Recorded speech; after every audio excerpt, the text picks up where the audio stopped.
TFM.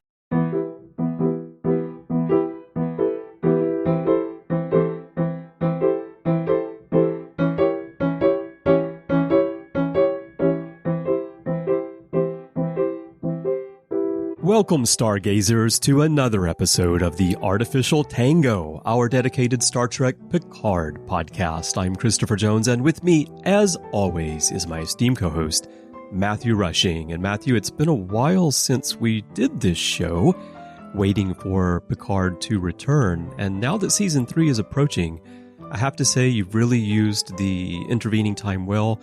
Your Beverly Crusher cosplay looks amazing. Well, Chris, thank you so much for noticing that. I really appreciate it. I obviously put a ton of hard work into that. And if anybody has been listening to us for a long period of time, well, you know how much I love Beverly Crusher. Huge fan. And I think one of the things I'm just so excited about is, not just this season, but the opportunity for these characters to come back. I don't know of many fans who weren't, kind of disappointed, disappointed with what we got in Nemesis, so right. I'm ready for, I think, these characters to really get their due. And Beverly Crusher, in all honesty, I feel like is one who really deserves her due. And this season of Star Trek Picard really looks like we're going to do that. So I'm pretty excited. And Chris, I noticed that your hair is completely gray now, and you're holding a new Klingon weapon behind you. I thought we weren't going to bring weapons to our conversation. Yeah, this is a new one. It's called a Pakleth. It's a weapon. Was it made by a Pakled? Yes, exactly. It was designed by Pakleds based on schematics of Klingon weapons, and it kind of works, but it also breaks easily, so I'm going to try to avoid any fierce battles with it. That's probably a good plan. I think, it kind of scares me, the idea that Pakleds are making these things, and so I think we need to go Starfleet Command about this immediately. Right. Well, they have their own homegrown weaponry, which they call the Clump Sword, and they wanted to branch out to something that maybe looked a little bit more fierce. So that's how they got involved with this Klingon stuff. But anyway, the Clump Sword. I pulled out the Beverly Crusher cosplay there in reference to you, just because you love Beverly so much, and you've been very disappointed that she didn't appear in the first 2 seasons of Picard.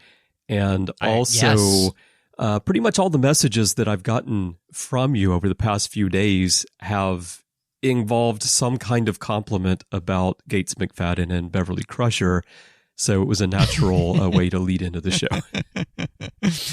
It really is, though. I think the most exciting thing about all this is just to have this crew back. And, Chris, I wanted to ask you, and I think this is something, we're planning on kind of going back and watching all the Star Trek movies, especially since they've all been coming out on 4K, and we're about to get the final the TNG run coming up here. And so, but a question that I had for you was, this season of Picard is kind of being billed the same way Nemesis was. Mm-hmm. And in the sense of, like, this is the final journey of the next generation. We're passing on the torch to the next generation. And so how are you feeling about that? Is that, like, something that you're excited about? Do you feel like, was Nemesis a letdown for you, and so you feel like this is a way to finally make good on the promise of that film? Like, how are you feeling going into this? Yeah, Nemesis, when it first premiered, and I went to see it in the theater, I would say it was a letdown for me. It wasn't like, oh God, I hated that film, that was complete crap, like some fans were saying. Right. I didn't feel that way, but I did feel let down. Like, it wasn't what I was expecting, and the tone of it. Mm-hmm. And just when I left the theater, I didn't feel the same way I did after Generations or First Contact. I did maybe feel similar to the way I did after Insurrection. which is a movie that I actually quite like a lot now, but not to take us down too far away from your question, but Insurrection came to theaters at the time when in Japan we really had to wait a long time for movies to come here often, and Star Trek in particular, because it's not that popular in Japan. And I had waited, I think it was about 6 months to see Insurrection. And so I had all this anticipation to go see it. And after I saw it, I felt kind of like, that's what I waited so long for. It's not what I was looking forward to, I guess. And then Nemesis maybe was kind of the same way, because there was that big gap between the two films. Yeah. Longer than we had been accustomed to over the years. And so, yeah, maybe I felt a little bit let down.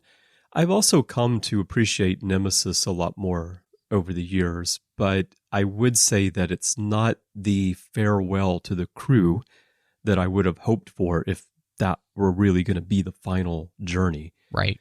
Yeah. And so here in this situation, I guess I kind of do hope this is the final big mission for this crew together. Not because the final frontier. The final frontier. And it's not because I don't love this crew. It's just that I think that you reach a point with characters, and certainly with actors who portray them, where it's time to let something go while it's still at the top.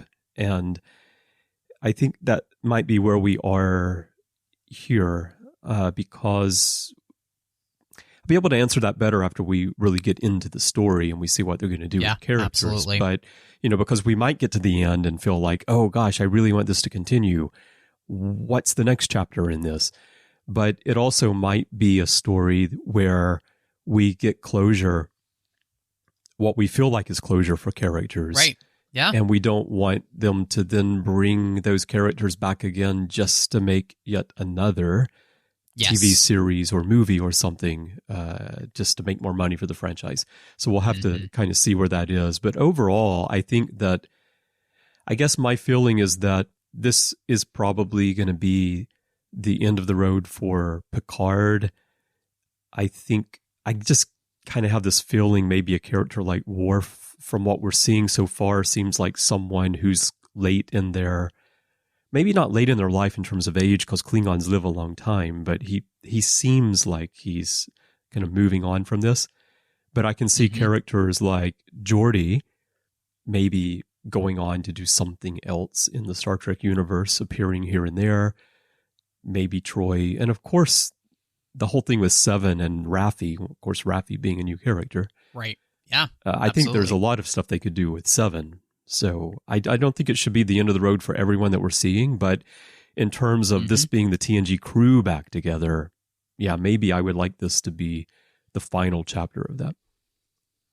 Yeah, I mean, so one of the things that's going to be interesting is, here on the network, when we get a chance to kind of go, we finally may get to the TNG films and work through them. And I am hard-pressed to find a film to which I was more disappointed walking out of than Nemesis. I just remember walking out of the theater and just being kind of heartbroken that it was everything I didn't want for that final journey of that crew. And, as I've revisited over the years, that feeling hasn't changed all that much. And so I think one of the most interesting things about Picard overall as a series was the fact that, unlike, say, the Star Wars universe, where after Star Wars Return of the Jedi, very happy with where the characters end, right? And I don't necessarily feel like I have to have more of that story because there is a really good conclusion there, right? And so if you bring them back, you absolutely have the thing you talked about. Do I end up in a place where I'm sorry they got brought back? Well, the Star Wars sequel trilogy came around, and I absolutely felt like that. I just wish they had left well enough alone with those characters and done something else. And so coming into then Picard, I was in a place where I was more excited about the series because of the opportunity to maybe rectify a situation where I didn't feel the closure that I was hoping for. And so with that, one of the things that we were talking about, we've been kind of talking about behind the scenes, and we've had a ton of articles that have been coming out as well about the creatives behind this third season of Picard, talking about previous seasons. And one of the big revelations that kind of came into being, and I think we all knew this because we felt it watching the show, was the fact that this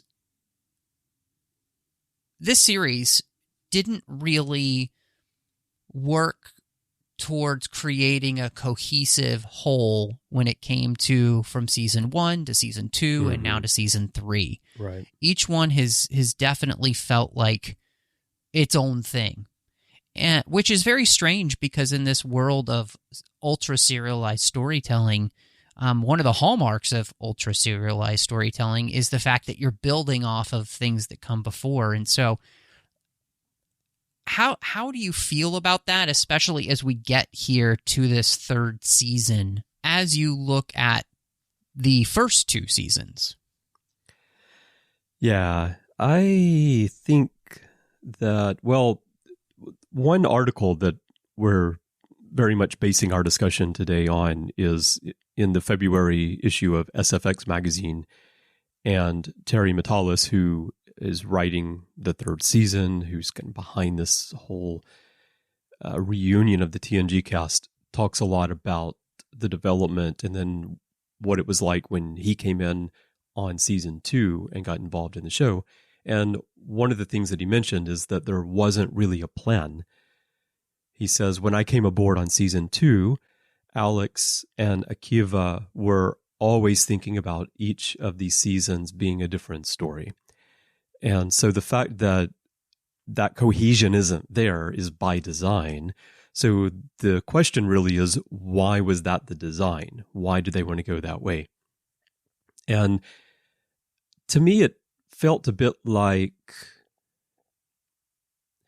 I'm trying to think back. So and it's probably here on a podcast, someone can go back and find it, probably on the Ready Room with Larry and me talking about this, or you and I talking about it. When Picard was announced, I think I had some concern that they're bringing back a character who I felt had already had their story told on screen. Mm-hmm. And of course, it continued in novels, but if we just stick with what's on screen, why are we bringing this character back?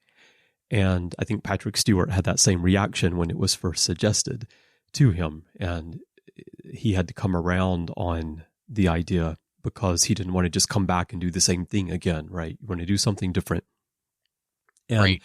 I also think it's sort of like with the Next Generation, when that show was created, they wanted to set it apart from the original series, from what came before it. And so you get very intentional moves to stay away from things that are familiar, famously right. Vulcans, for example.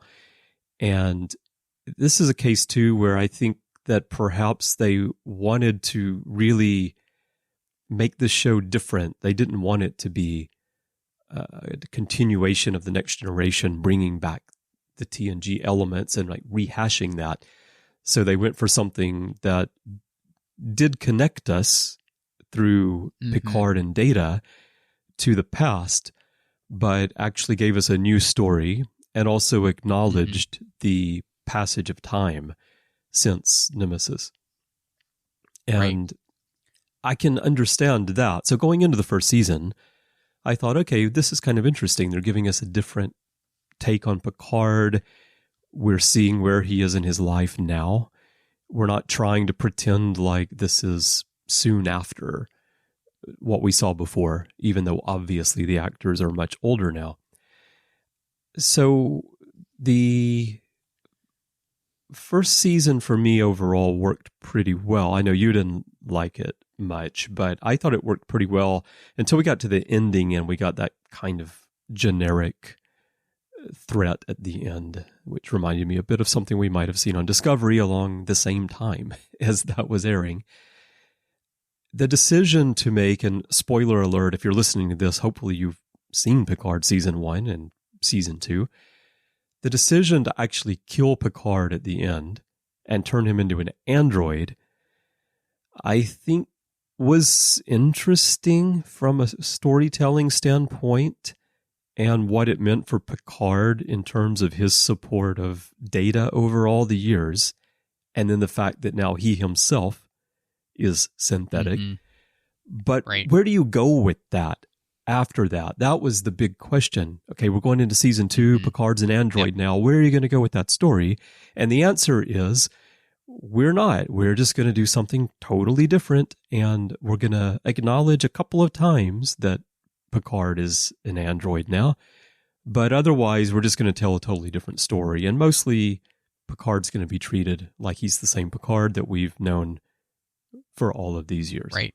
So I guess that's where we are at that point, Season 1 and 2. So then I'll pass it over to you so you can comment on getting into Season 1 and then what they did, and then transition to Season 2 before we move on to the next transition to what we're going to get soon. Yeah, so I think like you, I think you did a really good job kind of encapsulating a lot of the thoughts that I had coming into Season 1 and my trepidation about it. And I think where I landed on it ended up being that, there's the wonderful Monty Python sketch from Flying Circus, and now for something completely different. And that's kind of what I felt like we were doing with the show. We were just trying to be different for different sake instead of actual storytelling sake. Yeah. We were... the first season is so dark and grim, and it doesn't feel like anything that we've seen in the 24th century up to this point, even with the Dominion War, right? And I think not feeling as though the show felt grounded in what had come before, and kind of in many ways just disregarding the 24th century that we all knew. I think by starting in that place, that's where I just felt like that the show, again, was we're trying to be different just because we want to be different. And instead of really, having to sit down and think, where are we in the 24th century? What's happened so far? And what would make an interesting show for this character to come back? And then, like you said, we turn him into an android, and then we don't really do anything with that. And then... Yeah.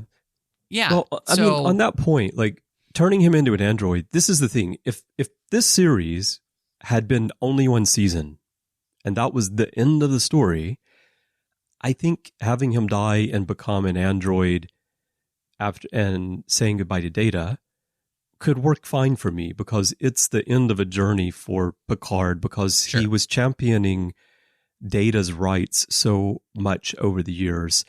And we're left at the end of Nemesis with that sudden loss of Data. And you have to believe that that did have a very serious impact on Picard. What's a little bit of a stretch, I guess, with the story in Season 1 is that 20 years had passed. And would it still be eating away at Picard that's many years after? Phenomenal question. If it were 2 years later, 3 years later, I think that it's much easier to swallow than the fact that he's been wallowing in this. I mean, he hasn't. It's not exactly like it's just devastated him for 20 years, but it's still there after 20 years in a way that I think a character like Jean-Luc Picard would have been able to make peace with by then. Yes. No, I 100% agree with you. And that is another place where I just felt like the season had not done the best job of really digging into the full ramifications of everything that's happened before and the amount of time that's passed, which allows us to then get to, where we hope to go. I also think, too, that, and this kind of comes into our as we move maybe into season 2, it's like, so we don't really have a plan for what might come if we do a season 2 or a season 3. Mm-hmm. I don't always think that's a bad thing, but when you're doing one of these ultra serialized shows, it is important then if you do a second season to really take everything that you did in the first season and then, build on that. Mm-hmm. And I think what was so weird about this is that season 2 almost completely disregards what happened in season 1. In fact, if you didn't see season 1, you weren't really at a loss. Yeah, no, you could watch season 2 and have no knowledge of season 1 at all, and you would be fine.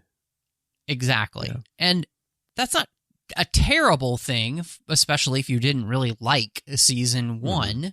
But then season 2 did a thing to which I thought was very interesting, which was to try and answer a question: who is Jean-Luc Picard? They had a very clear idea of okay, this show is called Star Trek Picard, so let's actually dig into this character. Mm-hmm. And the one thing that we took from season 1 is that Picard has stayed alone. What is it that drives this man to never be able to, fully get himself into a relationship, have a quote-unquote kind of more normal life, be able to let people in? I mean, fantastic question to be asking about this character. And regardless of how I felt about, any of the incongruities in that season alone, I mean, season 2 of Picard isn't the most congruous even with itself, but it was very intentional with cracking open this character and finally setting him free, which I thought was just a phenomenal choice. And it's what made that season much more successful for me than the first season, because we actually did something with the character that put him in a place to which, by watching this show, something about Captain Picard now that you never knew before, and makes him a much different character and, gave him an arc, which is what you would want. Well, and those elements made sense if you go back and watch The Next Generation and you observe the character, what they did with the character of Picard in season 2 of Star Trek Picard, it does connect. Like, you can see the threads there, so it's not like out of the blue. Let's make up some kind of thing that has been haunting him for all these years. Right, and in that way, you're also honoring, and the big C word, the canon of the series that you're basing it off of, which is, I think, it's not a dirty word to say that if we're going to continue on in a series, that we should actually care about what came before and try and do a good job of building off of that. Otherwise, go make your own series, like there's no reason to play around in the Star Trek universe if you're not going to care about Star Trek. And Star Trek has a story that it's already told. If you don't want to play in that playground, go play in somebody else's playground. Right. So we're on season 2. Just rewind just for a second, though, because I wanted to say something earlier about season 1. When you say they disregard the 24th century, do you mean they skip too far ahead, or they don't acknowledge enough of what happened? Because they do base it on the idea that Romulus was destroyed, which I think is in part an attempt to try to bring these two timelines together and make the whole JJ thing branching off kind of fit in and make a little bit more sense. But they do base it on that, which is an event that we know happened in the past. And they pick up the death of Data at the end of Nemesis, which is something that also was left hanging at the end of that film because there was nothing afterwards. And it happened so sudden. I think most people were shocked by that moment when it actually happened in the movie because I don't know. I remember I wasn't expecting that Data was actually going to die in the movie. Yeah. Just watching it on screen. And it happened so close to the end of the movie. And then there were bits of the end of that movie that got left on the cutting room floor. So there was nothing after that. So they do pick up on an event that we know happened and maybe we've been wondering about. So I don't know that I really feel that they disregarded the 24th century in season one, but one thing they did is, and it's somewhat natural because of the passage of time, and it's also somewhat expected because they've got this other show in Discovery in production at the same time. They picked up aesthetics of Discovery and put them into Picard, especially the design of aliens, where they used the more updated Tellarite, for example. And visually, it didn't feel like the 24th century that we're familiar with. So when I say that I don't feel like that they really used the 24th century well, I think it's partially the fact that everything looks so drastically different. But I also I feel like that the storyline itself that they try to force into the 24th, 25th century at this point doesn't really make sense to me. The reaction that humanity has with the attack that happens, and I think the biggest problem that I have is that the payoff for why the attack happened and the Romulan aspect with this weird board thing and then these and synthetics, it never really all comes together very well. Yeah, I agree on that. And so therefore you're just kind of left feeling like I feel like we've tried to be very different for different sake because we want to tell a specific kind of story because we're trying to get off a specific type of message instead of really allowing the story for Picard himself to drive the show, which is, again, where I think season 2 is much better than season 1 because everything that happens in the series of season 2 is based around what we're doing with the character himself. Yeah, right. And therefore, even if some of the things don't work, right, the narrative structure and the thematic structure are all playing into Picard. And everybody else's story is kind of mirroring Picard's in ways to help us kind of continue to get that theme, but it's not really, I don't feel like it's really heavy-handed or anything like that, whereas I think that's the thing. Season 1 just feels really heavy-handed and maybe ham-fisted, and it just never really congeals in a way that I love or like, even. Well, and season 1, too, bringing the Borg element in felt largely just an effort to connect a familiar element from Picard's past into the story. Like, of course, there's going to be some kind of Borg. Here's something familiar that you all know. Right. But yeah, the story it does feel like season 1 feels like a few different stories trying to fit together, but not fully fitting together. I agree on that. Well, and I would also say, just to bring it back to the Star Wars illustration that I made, it does feel like the sequel trilogy. None of those films feel very connected to one another, right? And it doesn't make for a great story altogether. And that's where we kind of are with Star Trek Picard, is that the parts of the overall 3 seasons may be great. Hopefully the season 3 is amazing. But so far, part 1 and part 2 don't really play that well together. Sure. And yeah, so right. it creates that frustration where you would have liked to have a more cohesive whole. Yeah, I agree on that. So in season 2, we got Q, we got Guinan, and Matalas mentions in this SFX story that was something he tried to do in season 2, is start bringing in those familiar elements from the Next Generation. And I think he did it in a way that made sense for the character of Picard. And then he really wanted to get the whole crew back together and had this idea to do that for season 3. And then he talks in here about meeting Patrick Stewart and sharing a bottle of wine, going over the story, and then Patrick getting on board, and then they have to work out with the studio how to bring everybody back together, because he points out that it's a different financial commitment to bring everybody back too. So we had to figure that out as well. But he says there was not a plan B.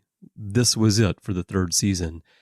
Right. And I think that's something, I don't know how often fans think about the business side of all of this, but managing to get all of these actors back together is quite a feat. And like Matalas says here, a much bigger, I think, financial investment on the part of the studio to put together this final season. So a lot of people say, a lot of fans like to say these days that the studio doesn't care about Star Trek anymore, doesn't care about the franchise or its history. But to me, the fact that they're willing to do this and make what has been said to be basically like a 10-part movie, it's like a cinematic quality season with all of these actors back together, I think is the studio really honoring the history of Star Trek and the franchise. It's like an homage to everything that built what we have today. I mean, of course, the original, the TOS crew built the foundation, but the TNG crew, they're the ones who actually turned Star Trek into the mammoth franchise that it is today and made it possible to have all the spinoffs. Yeah, I think the thing here, and this is what's most interesting to me, is the fact that Terry just seems to completely understand what we as fans have been looking for. As you're reading what he's saying, I was just struck by, he feels like the Dave Filoni of the Star Trek universe, where he really cares about what came before, and he really wants to build on that and make it worthwhile that we're going to bring these characters back and make you feel like, yeah, I'm so glad that we're taking this journey, that we're bringing these characters back, that we're doing something that matters for, the Star Trek universe, and we're going to honor everything that came before, not by like telling you it wasn't important or changing it just because. We're actually going to use it. We're going to pay attention to it. And the fact that he's talked about the idea of that this isn't just about the Next Generation crew, but this is about honoring the entire 24th century saga that we had gotten from the Next Generation all the way to Voyager, where there is so much more to what we know than just the Next Generation, which is to me, I think, one of the most exciting things that a creator of Star Trek is caring enough to give us some really excellent stuff. And I'm hoping that that means and he's even alluded to, there are lots of more surprise cameos and stuff going on in this series than just the ones that we've seen. So do you think that the DS9 connection is going to be Morn sitting by a bar in one scene? You know what? That would just be phenomenal if that was the case. If that were there just as a gag.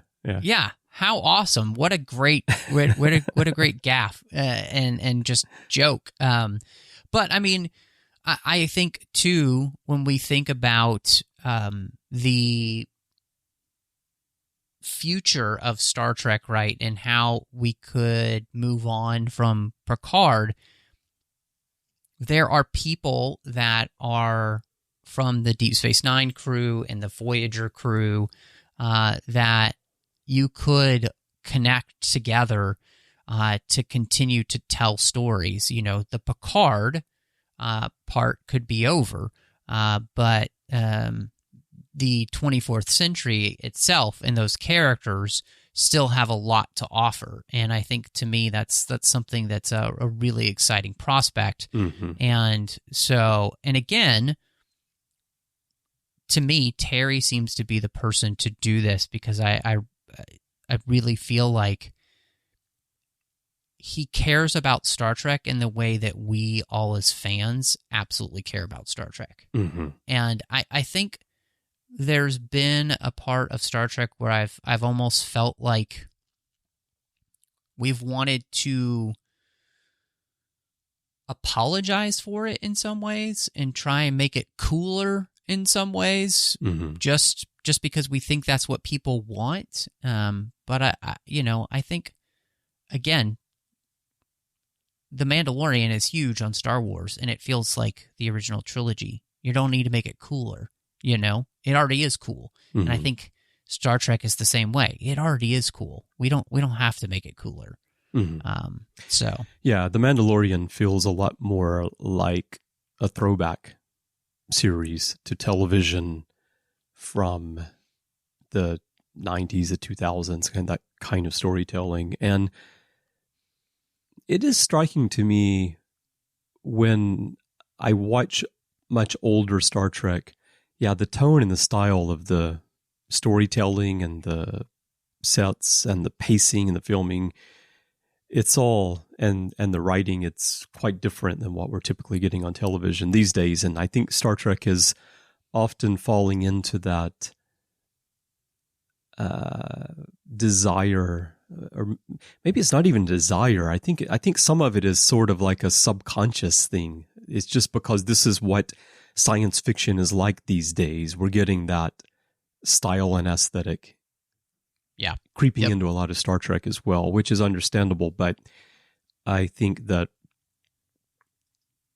like the kind of story we got in season 2 with Picard is a bit more richer character story, like you and I hope we would always get in Star Trek. And I think that we're probably going to get in season 3 here, maybe the most that we've gotten in decades on Star Trek from what I can tell so far.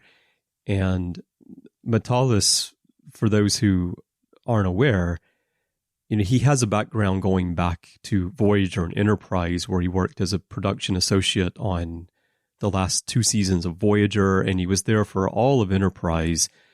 And he wrote a couple of episodes, Impulse and Stratagem, in the 3rd season. And Impulse in particular, I think, is a really good episode. And he worked with Bryan and Braga. He was an assistant for Braga. And so he has this background and this experience with and this love for the source material from that era of Star Trek, where we had new Star Trek for, 18 years consecutive. And I think that's shining through in what you're seeing here. And I love the fact that he has been given a chance to put together this 3rd season. And I also love that clearly, if you follow him on Twitter in particular, where he shares a lot of information, not about what's going to happen in the plot, but in like the development and his thoughts on Star Trek, you can tell that he has this energy to continue creating new Star Trek in the vein of this stuff that I think fans would really connect with, should the studio decide to go that route, which, as he very rightly points out in the SFX story and on Twitter, that's very much up to us as the fans if we support this and we make our voices heard, that this is the type of Star Trek that we're looking for. Well, and I think there's something to that as well, right? If you, through what you create, if you tell people by what you're giving them that what came before was kind of silly, and it's too slow. It's too slow. We're kind of apologizing for it basically by what we're giving you now. I think that, again, it does a disservice to the overall whole, right? Because, one of the things about Star Trek, again, is that it's this one long continuous thing. And, there's been plenty of random changes in there, silly things, Klingon makeup changing, and, like all this stuff, right? But at the same time, that Klingon makeup changing doesn't destroy who the Klingons are. Right. From the original series to what we get in the films. It's all about, and every fan could let it go because we just knew it was about money. And so those type of things. You mean exactly. Ability to actually create the look that they wanted for the Klingons. Yeah. 100%. And here you're talking about, you're not talking about the Discovery Klingons, you're talking about the TOS transition to the films and then the evolution of the makeup over the course of all these other series through Enterprise. Yeah. Where with Discovery, it felt a lot like the first season of Star Trek Picard. Well, we're going to be different just to be different. Mm-hmm. And basically, and to me, what they showed me was, what you thought was cool or what was back then, it wasn't good enough. Like it's not important to pay homage to, so we're just going to do our own thing. And to me, that just kind of it's disrespectful. So and that's where I feel like Matalas is very respectful of what came before and is honoring it, while at the same time, they're still using the Picard look that's been created now. I mean, everything's shinier and much more reflective, Well, everything's shinier, but there was a great deliberate move in the second season with the Stargazer to return to the overall, the Elcars and the overall look. Yes, exactly. We knew of the 24th century. Yeah. Yes, to make it feel more congruous. And then in some ways, it just like, okay, this is the update, right? This is 20 years later. Starship design has grown in the sense that everything has gotten sleeker. And exactly. Probably they did a scientific research and they found out that it wasn't really best for crew health to have carpet all over the ship. You're running around with those especially boots if you have on. A pet, right? Yeah. Dander everywhere. I mean, can you imagine what Data's quarters actually smelled like with that cat in there all the time? Well, being allergic to cats, no. So hopefully, allergy medication is much better in the 24th, 25th century. So yeah. Well, I imagine that you would be very happy to have an allergy in the 24th century because you'd get to go visit Dr. Crusher regularly. Absolutely. That sounds like a fan. I'd just have feign allergies just because, But, to me, and this is the thing that is really exciting, is that I am looking forward to season 3 more than I have anything else coming out in Star Trek for a very long time. And it comes from the fact that I feel like Matalas gets Star Trek in a way that looks like it's going to be just fantastic and fun. And really, if this is the final journey, if this is the final flight of the crew of the Enterprise from the Next Generation, I have every confidence that I'm going to be very happy with it and feel like, we've taken a journey that's worth taking. And to me, that's just so exciting that that's the case. Yeah, same. I'm very much looking forward to that. And one thing I just want to put out here on the show is that the latest poster that came out, there is just in terms of talking about what we might get in the story, because we haven't seen, I know people have gotten screeners and some people have seen about 6 episodes, and there are a few people who want to make sure that everybody knows they've seen 6 episodes because they constantly tweet about it, and no spoilers, and you'd better avert your eyes, because that means they're going to tell you something that is a spoiler, because they want to make sure that you know that they have seen these screeners. But anyway, on the latest poster, there's a mysterious character who appears among the crew, a kind of young guy who I just kind of suspect is probably the son of Beverly and Jean-Luc. What do you think?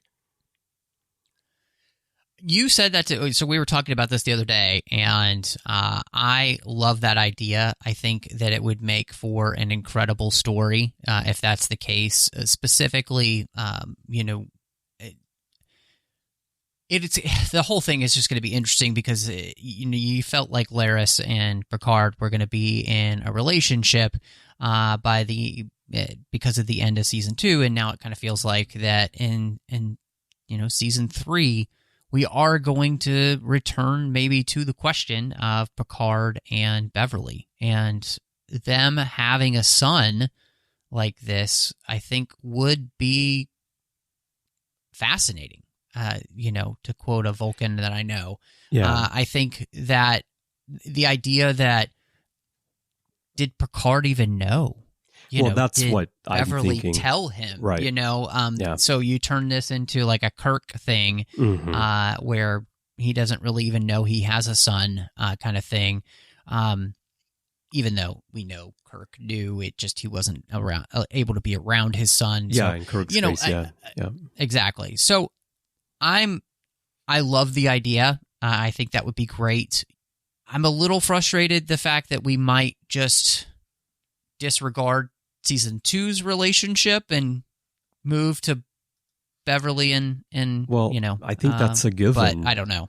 I mean, because maybe Laris is going to be in there momentarily, but I don't know. I just think probably it's a new story, and yeah. Oh, I think you're right. And the reason I think this about the character on the poster is the moment I saw it, I said, "What's Trip Tucker doing in here?" Because it looks a little bit like Trip Tucker. But of course, I knew that wouldn't be possible. So then I thought, probably this is their son, because we were always wondering, where's Beverly? There's no mention of Beverly at all in the first 2 seasons. And then we do know here in what's been revealed so far, we do know that Beverly has not been in Starfleet, and she's been off far away exploring other places and doing other types of medicine. And now she's back. And so what's been happening during these 20 years, if you look at the character on the poster, the age works out pretty well for something like that. And in this SFX issue, there's a spread. They do an interview with Gates McFadden, and they have a photo of her on the left side of the spread that's a scene from season 3. And there's a little pull quote over the photo in the corner that says, "My lad's done very well for himself, you know."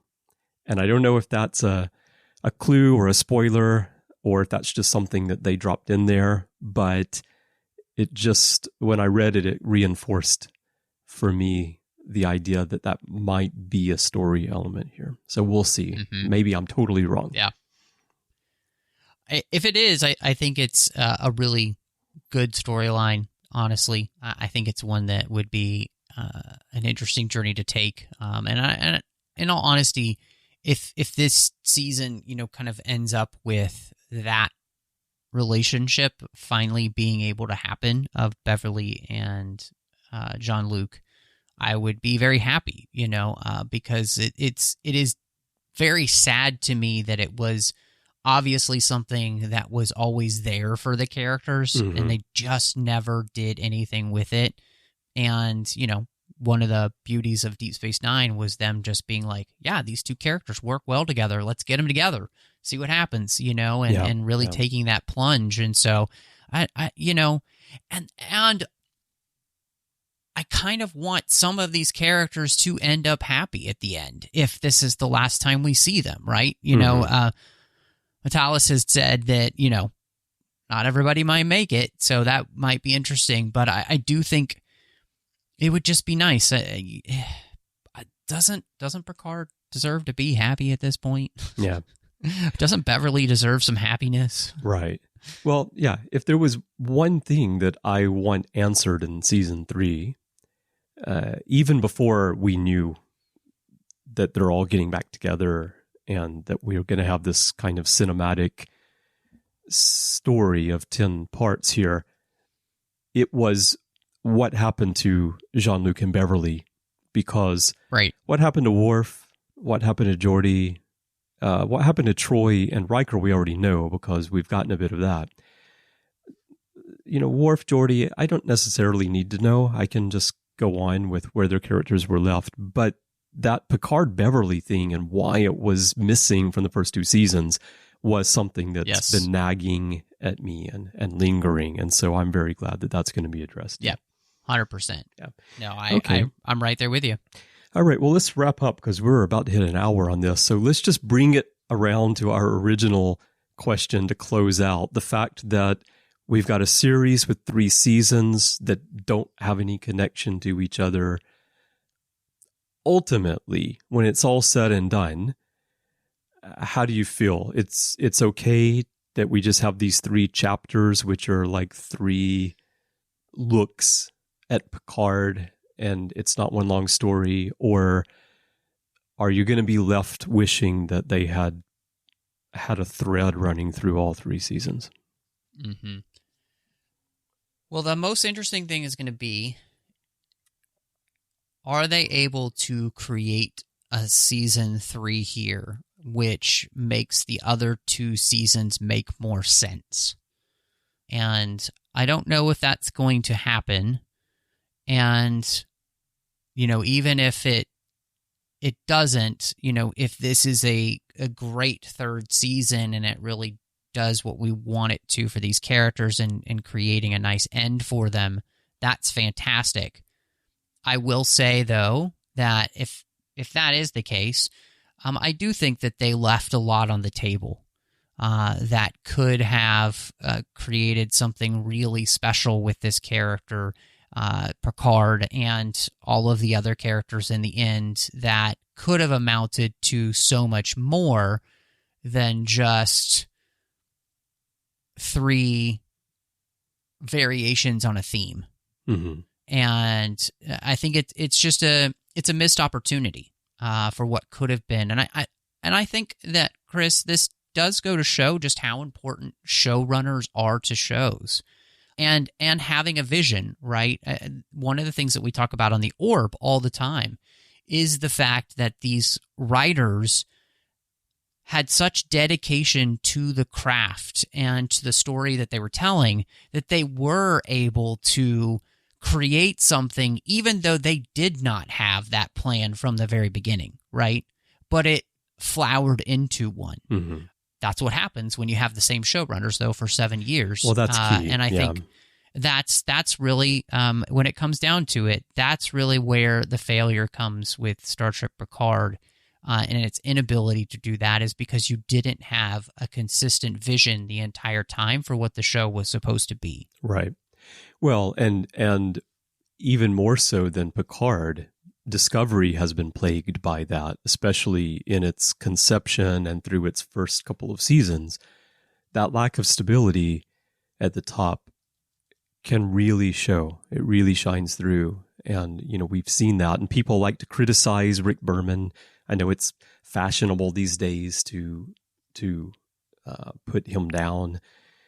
And the reality is that, Rick Berman was continuity from Gene Roddenberry, and then Rick Berman provided a stability through those 18 plus years of Star Trek, and also had people like Brandon Braga around who came up, and throughout the producers and the creative crew and all, there was that group of people that were together for so long. And yeah, sometimes that leads to maybe somewhat still storytelling. It can, if people are together for that long, but that's a long time. And all we're Right. asking is, can we keep the same band together for 2 or 3 years, please? And it does make a big difference, for sure.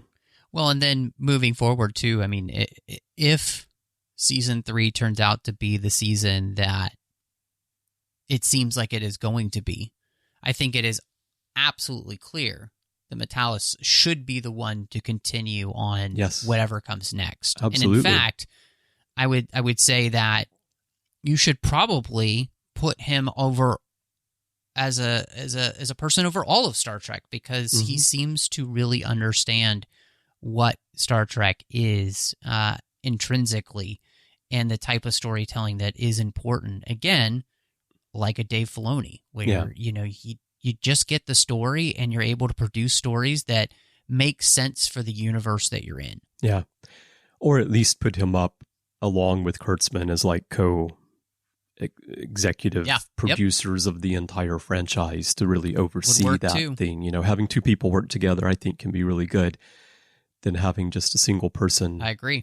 Kind of guiding that. That's not to say that Alex Kurtzman is pulling every string in the franchise or anything, because no one has time to do that. But I think that it would be great to have Matalas up there as well.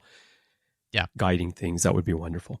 All right. Well, that is our kind of preview transition as we get ready for season 3, which is going to be premiering here in just exactly 2 weeks from the time that we record this. And so we'll be starting our full run of the Artificial Tango, going through each episode of season 3 right after it airs. So I hope everyone will join us for that. And Matthew, I'm really looking forward to that.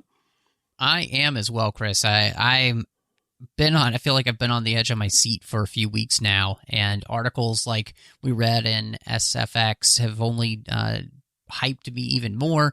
The trailer that came out was great, and so I'm 100% looking forward to this, which is exciting. I love looking forward to new Star Trek. Well, everyone, if you have thoughts to share on what we talked about today on Star Trek Picard, on the structure of seasons 1, 2, and 3 being different stories, we'd love to hear that. There are many ways for you to share those with us. Perhaps the best way is to go to Facebook and join our listeners group, the Babel Conference. If you're joining for the first time, please do answer the questions and agree to the rules of the forum so that I can let you in. And it is a closed group just for listeners to extend these conversations beyond the podcast, and we'd love to see you there. You can also send us email if you like. Just go to our website, trek.fm/contact. Use the form you find there, choose to send to a show, and choose the Artificial Tango, and that will come right over to Matthew and me. And of course, you can find us everywhere in social media. Our username is TrekFM. Now, Matthew, when you're not gazing at that full-page photo of Gates McFadden in this issue of SFX, where can people find you? Of course, you can find me all over the place. I won't leave you alone today on this, will I, Matthew? No, but you'll find me all over the place here on the network. Of course, also online, MattRushing02, Twitter, Instagram, Letterboxd, and Vero. You can also find me on the 602 Club. We're talking about all of the other fandoms we love outside of Star Trek. So much going on. We got a really busy year coming up there. You can also find me doing Literary Treks about the books and the comics of Star Trek, The Orb about Star Trek Deep Space Nine, Saddle Up about Strange New Worlds, and of course, get ready for more Artificial Tango. Over on the Nerd Party Network, you'll find me doing 2 shows. One is called Owl Post. I did that with Dre Kaufman, and we talked about every single chapter of the Harry Potter series, one chapter at a time. And the great John Mills and I are talking about Star Wars every week on Aggressive Negotiations. But Chris, when you're not trying to make sure that those hips are loose for some more tangoing, where can people find you? I do need to work on that over the next 2 weeks because they're a little stiff right now, but I'll be ready when the season premieres. When I'm not doing that, you can find me elsewhere on the network, as you mentioned, doing all these shows with you.